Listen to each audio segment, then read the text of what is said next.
How do I keep creating when I'm not feeling as inspired or as excited? Lack of camera confidence, also defined as camera shyness. Having someone else to hold you accountable is a game changer.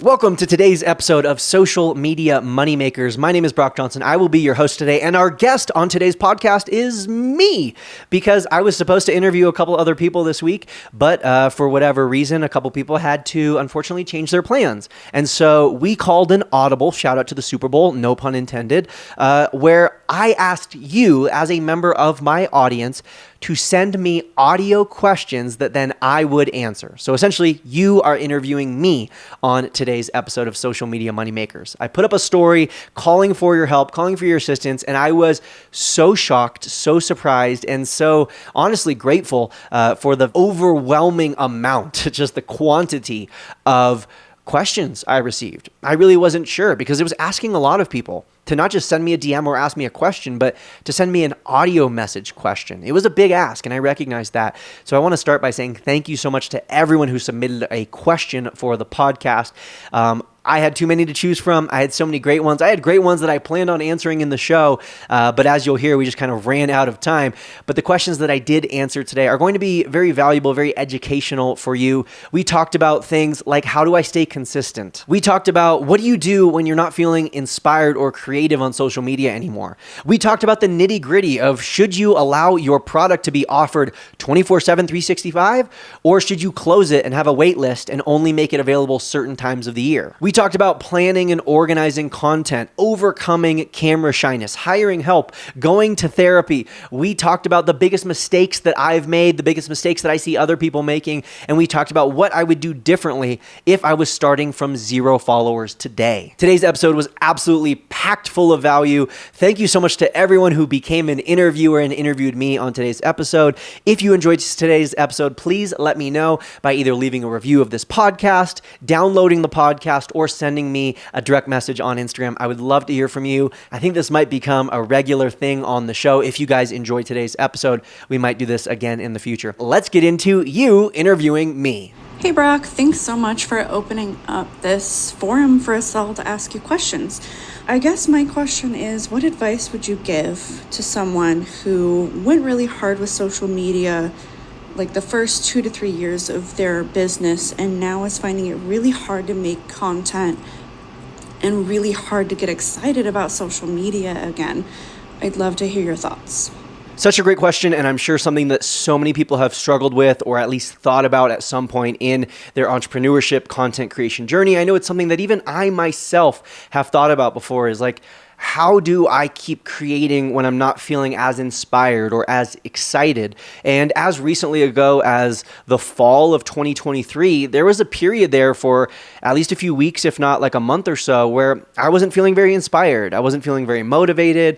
I felt like my content wasn't performing that well. And a big reason for that, not to get too deep into my own personal circumstances, but I felt like I was doing too much creating that was copying. Of course, I never steal anyone else's content, but I was getting too much of my inspiration from other content creators and people who I was like, oh, this guy's blowing up, so I'm going to try the style of video that he's doing. Or, hey, this video is working really well for her, so I'm going to try making my own version of that style of video.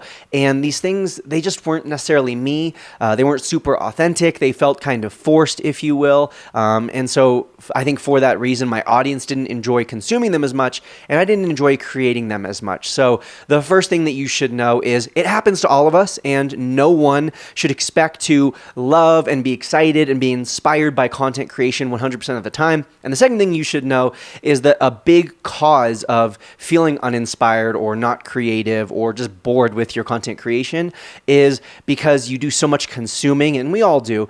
You do so much consuming and you start to create content that is a reflection not of yourself, but instead is a reflection of the people you follow and the people whose videos you're seeing. So try your best to not scroll, or if you are going to scroll, just try your best to not recreate and replicate every single video that you see. The third thing I would say is to remember and to focus on your why. Most likely when you got started with this whole Instagram growth thing or this social media growth thing, there was a reason why, a greater purpose rather than just wanting to be famous or wanting to grow some followers and and go viral, most likely there was a reason. Maybe it was to provide for your family or to create financial freedom, or maybe it was to have a large impact and help serve people around the world. No matter what your why is, focus on that thing rather than all of the other things that we can get caught up in, like the numbers and the outcome or the results. And along those same lines, the fourth thing that I would say is focus on the community. So more than just the why, focus on the actual members of your community who are commenting, who are engaging, who have sent you direct messages in the past. And maybe those people have been very engaged in the past, but in the current present moment, they're not as engaged. And that's part of the reason you're not feeling as inspired, because your core group of loyal super fans, they're not there, or they're seemingly not there anymore. So maybe you're going to go out of your way, spend some extra time reaching out to them, finding their pages, sending them direct messages, just kind of reaching out and checking in and remembering that this lonely profession of content creation, where you're sitting alone in a room and posting alone in a room, it can actually be a really rewarding and friendly, community-driven environment if you make it so, if you remember to focus on the community and the actual social part of social media. Another thing I want to say is make sure that you're finding joy and inspiration outside of just your content creation. Oftentimes I find that how I'm viewing my content creation, how inspired I'm feeling, is a direct reflection of how inspired I'm feeling outside of my content creation. So do some things outside of content creation that can make you feel creative or excited. Try out a new food, try out a new restaurant, plan a trip, watch a new movie, play a new video game, try out a new hobby or skill or artistic craft, whatever it may be. Just try out some new things to get those creative juices flowing again and to have some fun. And speaking of have some fun, that's the final thing I will say is experiment and have fun with your content. Maybe try a totally new style of video that you've never tried before. Try a new kind of post that you've never thought of doing before. Try showing a side of yourself or talking about an angle of your niche that you've never talked about before, and that can oftentimes be very fun. I know for myself, the majority of my content that you see on Instagram, at least the majority of the direct-to-camera content, is filmed right where I'm sitting right now at my desk with my camera, with my lights, all of that stuff in my office. But sometimes if I'm feeling bored or not creative, I'll just step out of my office and I'll take my phone and my tripod with me and I'll go record some content in my bedroom or out in our backyard or whatever. And that way, just changing my environment kind of literally gives me a new perspective on content creation, but it also helps bring the fun back. And some other ways that I'll bring the fun and the creativity, the energy back to my content creation is I'll play some music, or I will watch some of my highlight reels, some of my best content from the past, things that just kind of pump me up and make me feel good, make me feel energetic. And that usually helps me get out of the funk that I'm in. But I also understand that, hey, from time to time, I'm going to be in a funk, and the harder I fight against it, that can also be a negative experience. So allowing myself to just kind of accept the funk is also part of the journey. What are some of the biggest mistakes or icks that you see on Instagram keeping users from achieving growth? Another great question, and I love talking about the mistakes because there are plenty of them on Instagram. I'm not going to share my icks just because when I think of ick, I think of the personal things that kind of bug me, and those aren't necessarily very helpful for you because there are some things that might bug me or might annoy me or might be considered an ick in my brain that actually work and actually help you grow. So I'm not going to worry about the icks. I'm just going to tell you the general most common mistakes that I see people making, specifically that are preventing them from growing their following on Instagram. The first one, the biggest one, absolutely not even close, is inconsistency. Just not posting at a maintained consistent frequency. It's a huge bane of everyone's existence on Instagram. Not that you necessarily have to stick to a perfect consistency. Like if your goal is to post once a day and you miss a day, that's not going to kill you. But what most people do is they post consistently for a month or two and they don't see results, or life gets in the way, or something comes up and then they miss a few weeks and then they come back for a few weeks. And really, growth takes time, and it takes a lot of time staying consistent in order to see results. And so I think just general inconsistency is a huge one. And then even a step further than inconsistent posting, having an inconsistent strategy is another big one. And I think this one is caused by FOMO. This one is caused by shiny object syndrome. No matter what you use to describe it, basically the idea that there are people who are just chasing trends and chasing fads, and they hear about this this idea, so they're going to do this thing for their business, and they hear about this idea, and they're constantly playing catch up. And you're never going to have success if you're always chasing fads and chasing trends and playing catch up, because quite literally that means that you are behind, and it's hard to have success and be a leader if you're always behind. The second super common mistake that I see on Instagram, this one's the plague that a lot of people don't know that they are currently sick with, and that is lack of niche, or even more specifically and more commonly, a non-niched down niche, or something that they think is a niche and it's not really specific enough. Lack of specificity, you could say.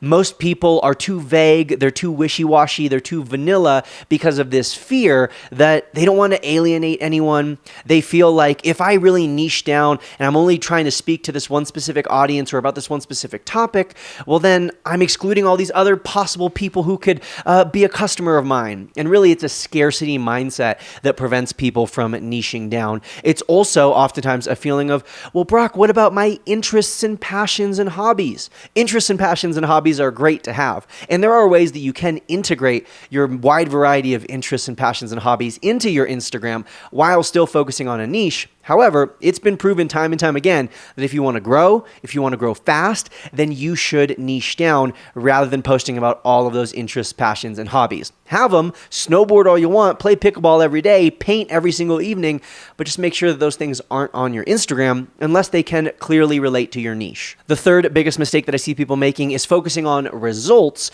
rather than the process. So they're focused on how many likes they're getting, how many views they're getting, how many comments they're getting, how many followers they have, or they're focusing on how many engagements, likes, follows, views, comments that other people are getting. Whether you're focusing on your own results or someone else's results, you're not going to have success by doing that. You're going to be constantly going up and down and riding the wave, feeling creative and inspired, and then feeling burnt out and overwhelmed because you are basing your motivation, you're basing your consistency, you're basing pretty much everything on external factors that you cannot control. So instead, you should focus on the process. You should focus on the things you can control. You should look at your statistics and your insights, but only to inform you about what needs to be changed in the process. So for example, if you think you created a great video, but the viewers quickly drop off after the first 3 seconds, then you know that your hook wasn't good enough. So you're able to use the results to inform the process, and in the future, you could improve your hook in your process, thus making a better end result.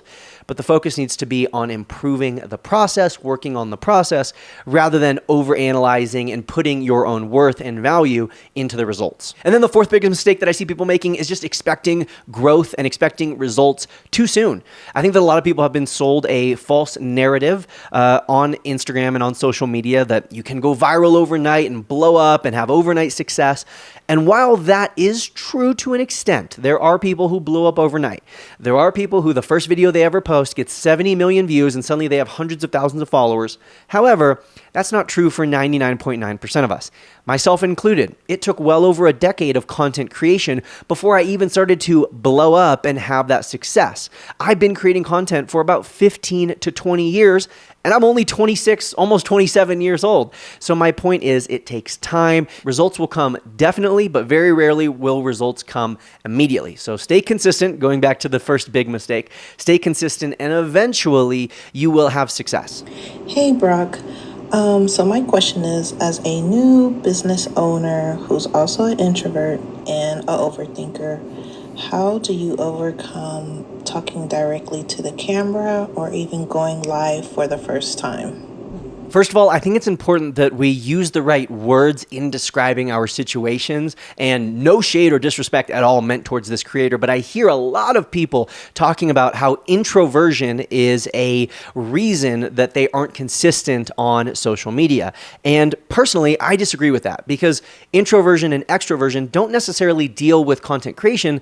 They more deal with your energy sources and how your energy changes based off of your social interactions. So for example, I'm an extrovert. So when I'm around a group of people, whether it's a small group or a big group, when I'm talking and I'm with a bunch of people, it builds me up. It gives me energy. I can walk away from a dinner with friends, a dinner party, and I feel energized. My wife, on the other hand, is an introvert. So that means that doing those sorts of things, socializing, even just with me for long periods of times, talking and hanging out, can be somewhat draining. And so when I think of content creation, it's almost always a solo endeavor. Very rarely is there anyone else in the room with you when you are doing content creation. And specifically, this question mentions doing direct-to-camera videos, which is usually just you talking to the camera. So I don't think it's necessarily introversion or extroversion that is to blame or is responsible here. I think really what it boils down to is lack of camera confidence, also defined as camera shyness, which is super common. And most people are born to some degree with some amount of camera shyness. There are those rare people who love being the centers of attention and they love having all the eyeballs on them. But most people, even some of those people who love having eyeballs on them, have some degree of camera shyness because ultimately it's a new medium. It's a new tool. It's something that a lot of people, especially when they're getting started, have no practice or no experience with. So if you're someone who deals with camera shyness or you're someone who struggles with having confidence speaking directly to camera, I have a few tips and thoughts that I can share. Number one, find a low stakes area, a low stakes social media, a low stakes environment where you can practice. A good idea for this is maybe like Snapchat or a private TikTok account. Create an account on one of those two apps and then just start recording yourself every single day. Maybe set a goal to record yourself for 10 minutes every single morning, or set a goal to create one finished product, one video per day for 30 days. That will give you the opportunity to practice. That will give you the opportunity to feel what it feels like to be on camera and to start recording yourself. It will give you the opportunity to learn what your voice sounds. That's a really common thing that I hear a lot of people hate. They hate the sound of their own voice. I can honestly say, this might sound very egotistical to say, I don't hate the sound of my own voice. I don't cringe at it at all. But also, I've been podcasting for like 7 years now. I've been creating content for, like I said earlier, 15 years. So I have a lot of experience recording and hearing my own voice. And so eventually you just kind of get numb to it. You kind of get over the fact that your voice is going to sound a little bit different in your own head versus how it sounds on a recording. So my biggest point with this tip is just find a low stakes, even a private environment where you can practice, because it is a skill. Camera confidence and being enthusiastic and being a good presenter, having good charisma on camera is something that takes practice. So find a low stakes environment to start practicing. The second thing I'm going to say, and this is one that no one wants to hear, and it's one that absolutely needs to be talked about, and that is therapy. I have done years and years and years of therapy in my life. It has absolutely changed my life. The only reason, I shouldn't say the only reason, but one of the biggest reasons why I'm here today and why you're listening to the sound of my voice is because I had a great therapist when I was like 20 years old. She really changed my life. And I know therapy isn't necessarily accessible to everyone. That's a much more widespread, bigger topic that we don't necessarily need to go into today. But if you're someone who has the ability to go to therapy or to meet with a counselor or to meet with a group in your area even, it's a great start just to be able to work through some of these internal things that are holding you back. And then the third thing I will say is make sure you're in the right headspace. Maybe it's having a cup of coffee, or maybe it's not having a cup of coffee for you. Maybe it's listening to some hype music that you love that really gets you in the right headspace. Maybe it's putting on your best outfit or doing your makeup or your hair or having great lighting. Whatever it is, there are definitely times, no matter who you are, I don't care if you're Beyonce or if you're some random Joe Schmo, there are times where we feel more confident, more sure of ourselves, and times where we feel more anxious, more nervous, and less sure of ourselves. So before you get into content creation mode, do everything in your power to feel your absolute best. Have your favorite meal, read some affirmations, listen to some great music, dance around a little bit, get outside of yourself, outside of your body for a minute and just be present. Maybe even do some meditation to make sure that you're in the right headspace, no pun intended, before you actually start recording. What is your biggest tip for the entrepreneur who's in their first year and a half of business but wants to make this their full-time job? If you're someone who wants to make content creation and entrepreneurship your full-time job, well, then I think really what that means is it needs to provide a full-time income. It's not necessarily that you are asking, how do you work 40 hours a week? You just work 40 hours. But how do you actually turn this side hustle into the full main hustle? How do you turn entrepreneurship or content creation into your full-time job? Well, of course, I have to answer somewhat vaguely here because every niche is a little bit different. Every product or offer or specific circumstances always vary, of course. But really, if a full-time income is what you're after, then you really have two options when you're first getting started. You can either charge a high ticket, which means something that costs a lot of money, and get a low volume. So maybe you're going to charge $1,000 for a private mastermind, and then your goal is to have 18 people attend said mastermind, aka $18,000. Or you can do the opposite, the inverse of that, which is low ticket, something that's maybe $5 to $10, but then you would have to do a high volume to reach that same number of income, right? I mean, that's just basic math. Marketing Harry, who was on episode 3 of Social Media Moneymakers, had a really great insight about this. And it was that when he first got started on Instagram, he didn't start with a low ticket offer, which is where most people think they should start. The thought is, I have some imposter syndrome. I don't have a lot of followers yet. No one really trusts me yet. So I'm going to sell something that's free or is $5 or $10 or $15 at most. I don't want to charge that much because I really just want to get a base first. That's the thought that a lot of people have. And I totally understand that. But Marketing Harry was essentially saying that when he first got started, when he still only had about 800 followers, he charged multiple 4 figures for a total package, completely done for you, marketing, brainstorm, social media management package for a client. And I thought that was really fascinating because then instead of having to sell thousands of $10 products, he could sell one single product that then cost multiple thousands of dollars. For him, that also made it easier because then he didn't have to worry about this volume, which oftentimes when you're first getting started, you don't have a volume, right? And by volume, I mean like a large audience or a large group of followers or a large email list.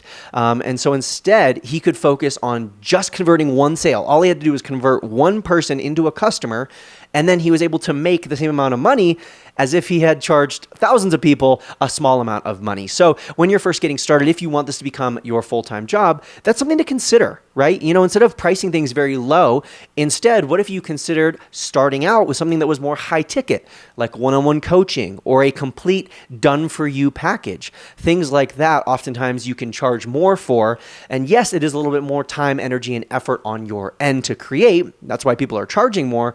But also then you don't have to sell as much. If you're in a field, if you're in a space where you can't necessarily charge thousands of dollars for something and you're kind of stuck below a certain price threshold, well, then you're going to have to increase the volume. So you're going to have to get a lot more eyeballs and attention on your content. You're going to have to, of course, really grow that following, which is a whole nother topic, and I'm sure we'll talk about this later today. But, you know, growing your following equals more eyeballs, and then hopefully you're converting at least some percentage of those eyeballs into customers, and it's at a high enough volume that it can equate to the high ticket but low volume offer.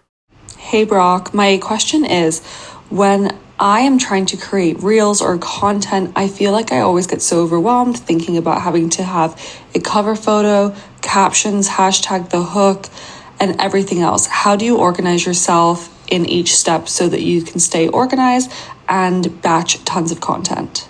This is something that I've definitely thought about a lot over the last few years and something that I've really worked a lot on. I've worked quite hard on building these systems for myself. And the biggest thing that I can say before we get into my exact structure for how I organize my content creation is that you need to break it into different steps, but break it into different steps based off of your capacity or your headspace at that time. Let me tell you a brief example of what I mean. Like I said earlier, we all have that time of day, we all have those weeks or those months, whatever, where we're just feeling more confident, right? We're looking better, we're feeling better, we had a good breakfast, we're in that headspace where we're feeling more confident. When you are in that space and time, don't let it go to waste by spending that time writing copy, coming up with scripts, editing videos, making captions. Instead, use that time to do what you can only really do during that time, which is record yourself. If you have a time where you feel confident enough to go on camera, then don't let that time go to waste. No matter who you are, like I said earlier, there are times where we feel more or less confident.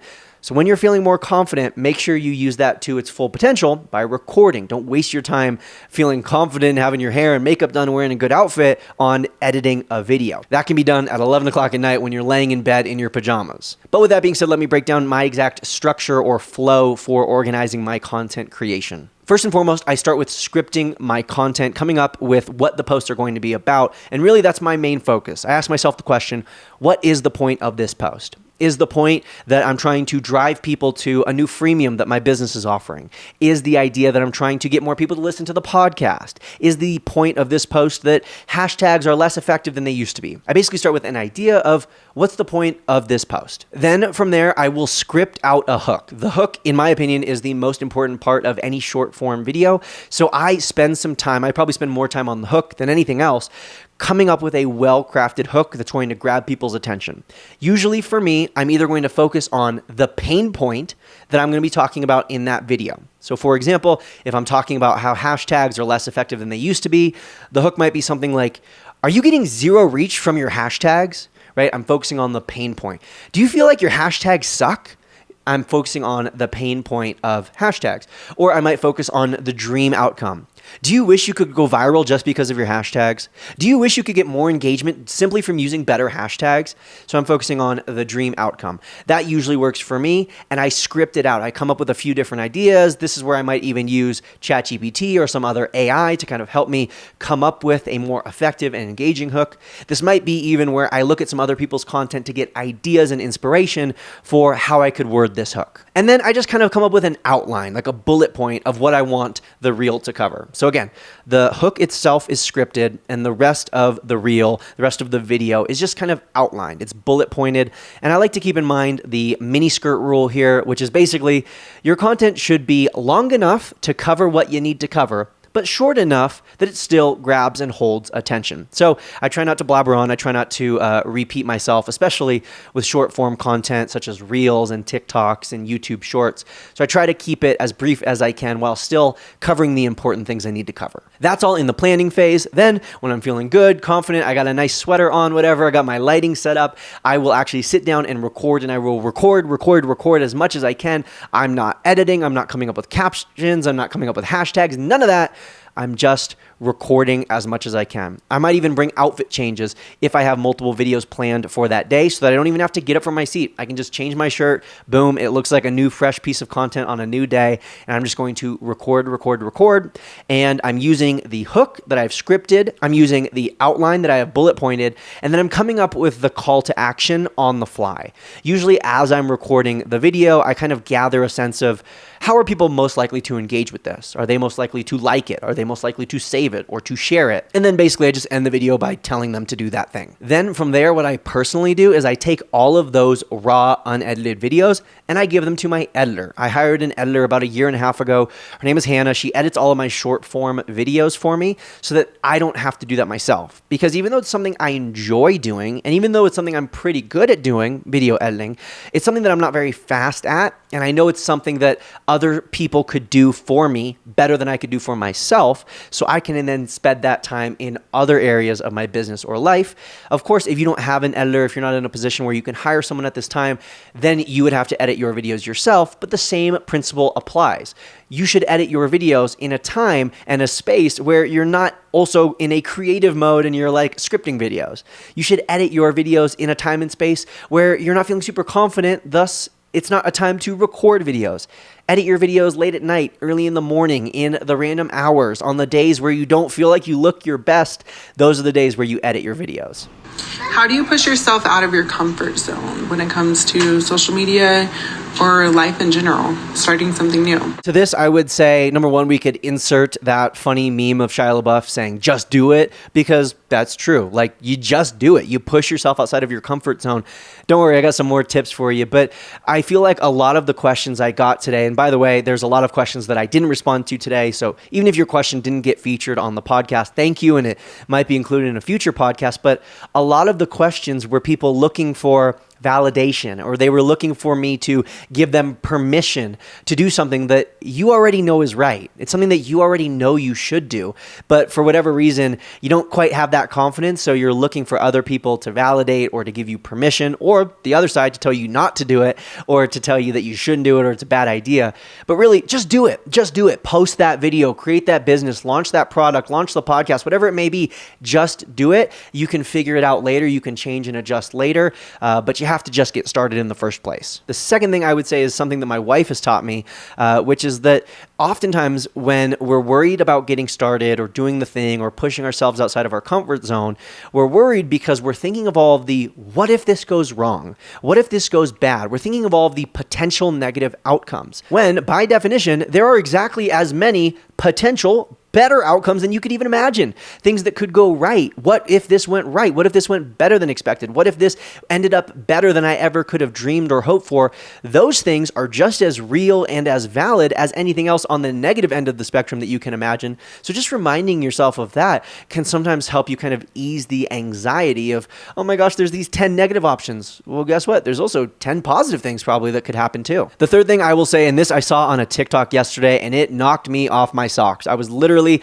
sitting next to my wife watching TikTok, and I said, wow. And I showed her this video. And in the video, there was a quote that said, forget about making the right decision and instead focus on making your decision right. And this for me, maybe you're listening right now and you're like, that's not that cool or interesting, Brock. But for me, this was like mind blowing because yeah, we're always so preoccupied with what's the right decision, what's the right option. Let me weigh my pros and cons and make the educated decision. And while there is merit in that, and there is merit in apprehension and planning and forethought, those things are definitely valuable in many circumstances.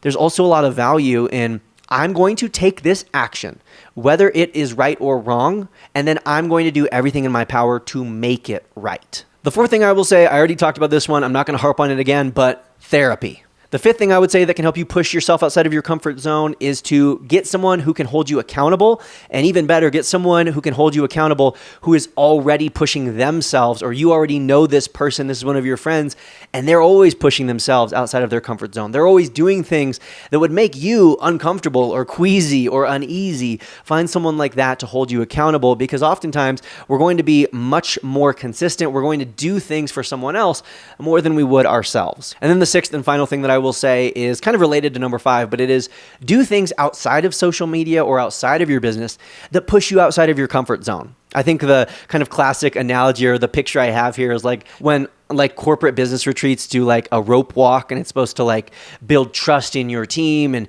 push you outside of your comfort zone. And as cheesy as that may sound, doing things like that actually work. Like doing a bungee jump, or learning to snowboard, or going skydiving, or swimming with sharks. Things that push you outside of your comfort zone, outside of business and social media, can give you this confidence that, hey, I can push myself outside of my comfort zone and surprise myself, and things actually don't always turn out as bad as I think they're going to. Things can actually be okay when I'm doing something that is uncomfortable. And you can learn that outside of business and social media and then apply it to business and social media. Do you think that there's such a thing as niching down too much? Like, I feel like all the advice was to like really get super specific about my niche, and now I feel like I'm too specific, and sometimes I'm just like talking to too small a group with a product and a service that could help way more than that one tiny little specific group. So again, I know we already talked a little bit about niche. What I will say is for you, Tracy, no, I do not think that you have niched down too far. I think that 99.9% of the time, we can always niche down further. Even myself personally, I know that if I niched down further, I could actually either grow faster or charge more. So I would say that no, the vast majority of people listening need to niche down further, and they have not niched down enough. I can really only think of one person in my entire experience on social media, my entire time being an Instagram growth coach, where I found someone who I was like, ooh, you might have niched down too far.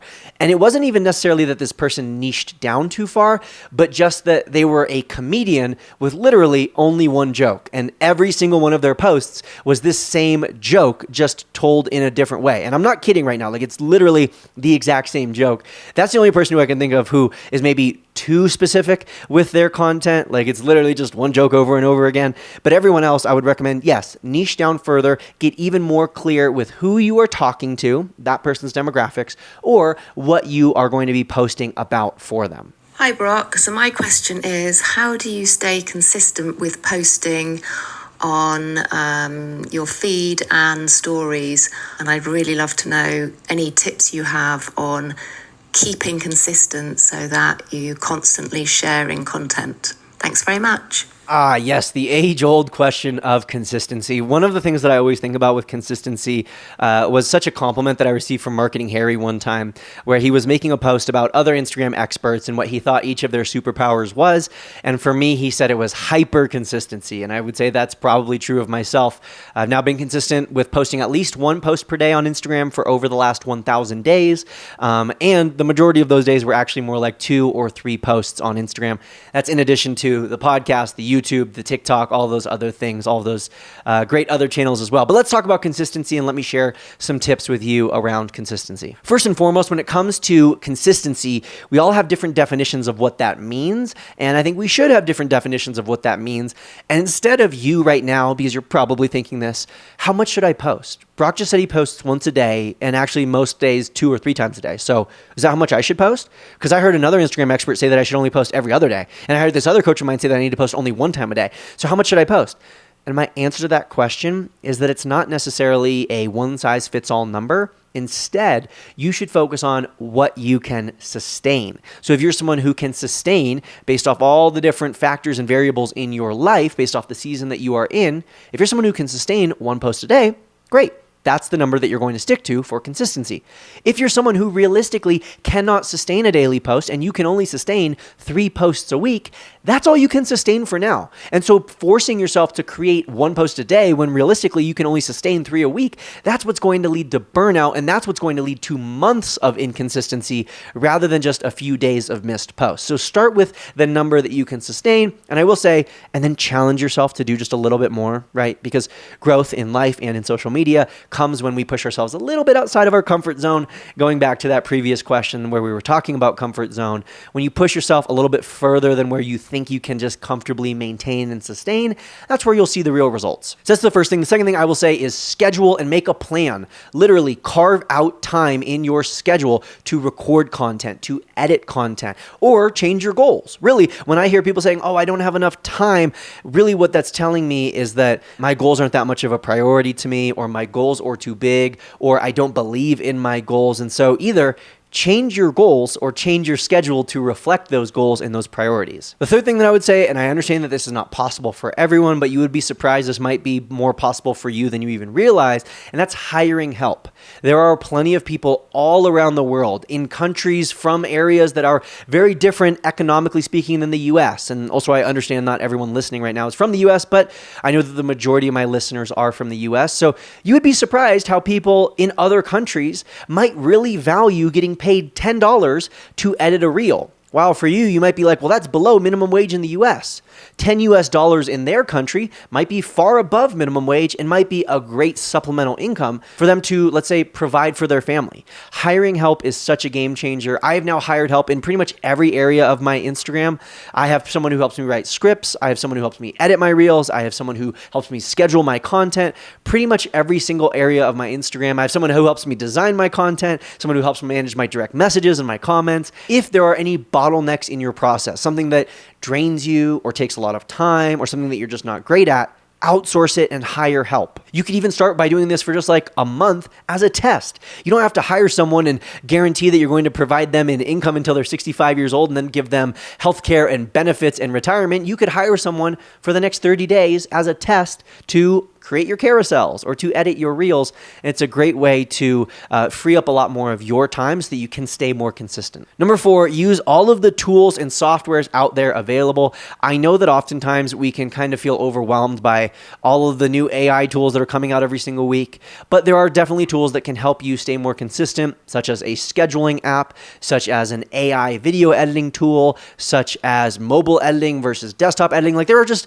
tools and apps and softwares that can make your life easier than in the past. And so bottom line there is just find the tools, softwares, and apps that work for you and that can help you speed up the process. And again, if there's an area of your process that's taking too long, look around the internet and see if there's an option of trying to do that thing faster. And then number 5, something I talked about already today, is get someone who can help hold you accountable. But again, if we set in our own mind and we only are accountable to ourselves that we're going to post once a day, it's very easy to cheat ourselves. It's very easy to lie to ourselves. It's very easy to make up excuses for ourselves. But when you have someone else who you're accountable to, it's different. Sometimes I like to wake up really early and I do what's called split boarding up the mountain, and then I snowboard down. And I can't tell you how many times I've scheduled to do that alone, and then 5 a.m. comes and I'm like, nah, I'm going to sleep in. But every time I've scheduled to do that with a friend, or my wife and I have agreed to each other that we're going to do that, I get up and I get my butt on that mountain even when it's 10 degrees and I'm freezing and it's dark out. My point is, having someone else to hold you accountable is a game changer. What do you think is a better digital product strategy? To have set launch and end dates for people to enter your program and then have a wait list for the program, or to have like an evergreen digital product that people can come and go as they please? Such a good question. Oh boy, I love this question. I would say first and foremost, as everything in marketing, it depends. It depends on your offer, your audience, a lot of different factors. But what I will say is this: usually I'm more of a fan of the open and close method, where you have a wait list, you're collecting emails year round, but you're only available for purchase for a week or for a month or for a single day, because that creates scarcity, it creates FOMO, and it creates urgency, which can be a really powerful driver of sales. It's really powerful when people are in a frenzy and they feel like, wow, I really only have a week to buy this product. And not only do they feel that way, that's literally the truth. And you can tell them that. This is available for only 1 week a year, or this is available only for a limited time, or for the next 30 days or the next 24 hours.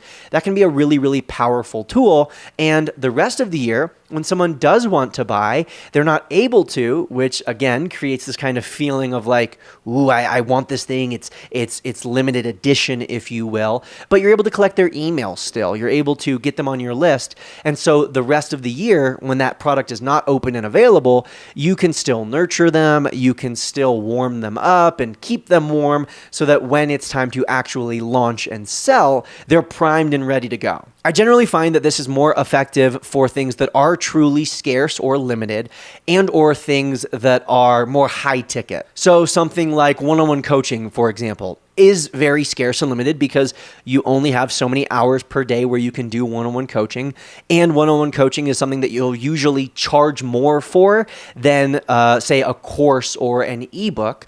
And so that is something that might be a great product that you only offer for limited amounts of time, rather than just having open 24/7, 365. I have lots of experience with high ticket products like that are open for a short and limited time. I also have lots of experience with products that are the opposite end of the spectrum. They're available 24/7, 365. They're quote unquote evergreen. And I've found that that's more effective for products that are memberships. So something that is ongoing and updated regularly anyways, that would make sense that people can join at any time. Also something that is not necessarily changing. So like an annual Instagram trend report, it would make sense that that's not available 24/7, 365. Maybe that's only available for a week or two at the end of every year or beginning of every year. While something like a guide to your Instagram hashtags or a guide to creating better hooks, that might be something that you make as a more evergreen product, because it's not really changing from week to week or year to year. It's pretty consistent and it can be available at all times. And it's also low ticket, right? Like it's a guide, it's a PDF. So maybe you're only charging $10, $15, $20 for that. And thus you don't need a wait list. And also it's a digital product, right? So there is no scarcity element to it. It's just something that can be duplicated an infinite amount of times. I will say though, even with our membership, which is open 24/7, 365, we are constantly swapping out what sorts of bonuses or offers are added. For example, in January, we said you could get a free content calendar when you joined with the trial, but that was only available for a limited time. I think it was only available for the month of January. So even though the product as a whole, the membership, is evergreen and is always open and available for enrollment, that specific bonus or that specific additional offer was what was limited. Hey Brock, it's Kaylee. I'm just curious, what is your feature wish list for Instagram? I love this question. I keep a running list of all of the things that I wish Instagram would add or fix or take away. The three things that I would say I want the most right now, and I'm probably forgetting one, is number one, subtitles for lives. This is very top of mind for me because I just went live on Instagram a few days ago, and a few people commented, why no captions? Why can't I have closed captions? And I was like, I can't add closed captions. That's just not an option during Instagram Live. So Instagram, that would be a great accessibility tool. That would be a very, very useful tool for marketers. I would love the ability to have subtitles or closed captions on my live videos. The second feature that I think I would love for Instagram to add is the ability to cancel a post while it is uploading. And I know that if the post fails, you have the option of trying again or canceling. And I believe they recently added an option where if you're uploading a story, you can cancel it before it uploads. But I've had plenty of times where I've tried to post a reel and it's just been stuck in that loading bar, in that posting bar up at the top for hours, when I would much rather cancel it and maybe turn off my Wi-Fi or go to a new location or change up the video and try again, rather than just having it sit there in the posting screen, in the loading screen for hours. So I wish I could cancel a post while it is uploading. I know they've worked on that, and I know that some people do have the option to do that, but I wish we all did. And then my third thing might sound minor. It might be like a niche me problem. But what I will say is when I am sending people a direct message and I'm tagging someone else, I wish they would recommend people to kind of finish the tags. You know, when you like tag someone on your Instagram stories or even in like the comments, and I do like at, let's say my wife, for example, who's at Tay Johnson. If I do like at TAY, it'll be like, do you want to tag Tay Johnson? Because she's my wife and we follow each other and we DM all the time. So it like recommends that. And also that makes sure that I don't misspell her name or tag the wrong person. But when I'm tagging someone in the DMs, like I'm sending someone, let's say someone's like, hey, who's your wife? And I'm like at Tay Johnson. I have to type out the full name and then I just have to hit send. Like I have no confirmation. There's no profile picture. There's no preview. There's nothing that recommends that it is the right person I'm tagging. So this might sound minor. Maybe no one else has this problem or issue, but I wish Instagram gave me that option. I know you've been in the marketing world for a very long time.